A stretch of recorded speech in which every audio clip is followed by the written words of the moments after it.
People think real horror in the USA only happens in movies. That's not true. Some of the most terrifying stories never make the news, because the people who experience them are too scared to speak, or they, Dante, survive long enough to explain what happened. This is one of those stories. It happened in a small town in the southern United States, where everyone knows everyone, and strangers are noticed immediately. A man named Daniel moved there for work. Quiet guy, kept to himself. He rented a small house at the edge of town, close to a forest locals avoided after dark. The house had been empty for years. Daniel didn't ask why. The first week passed without incident. Then the sounds started. Every night, at exactly 2:47 a.m., someone knocked on his bedroom door. 3 slow knocks. Always the same. Daniel assumed it was stress. Maybe old pipes, maybe animals. Until one night, he answered.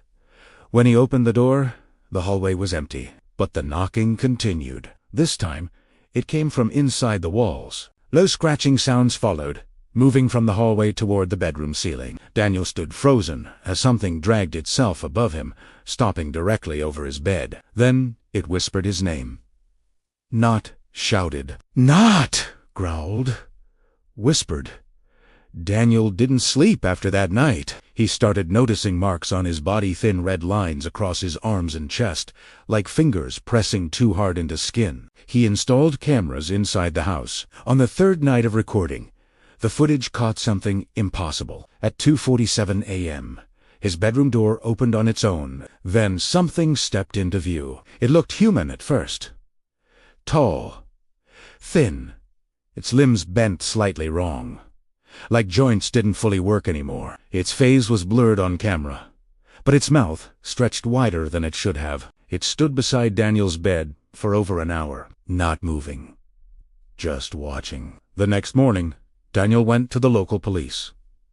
They recognized the address immediately. They didn't ask to see the footage.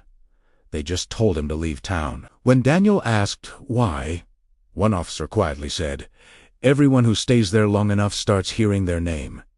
Daniel tried to move out that same day. He never made it. Neighbors reported screaming that night, followed by complete silence. Police found the house locked from the inside. Daniel was discovered in his bedroom, eyes open, mouth frozen in terror.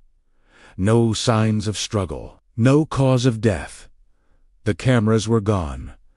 Every single one. The house was sealed again, but locals say that sometimes, late at night, a dim light appears in the bedroom window, and if you stand close enough, you can hear knocking. 3 slow taps at exactly 2:47 a.m. because some real horror stories from the USA don't end. They wait for the next person who helps them say your name.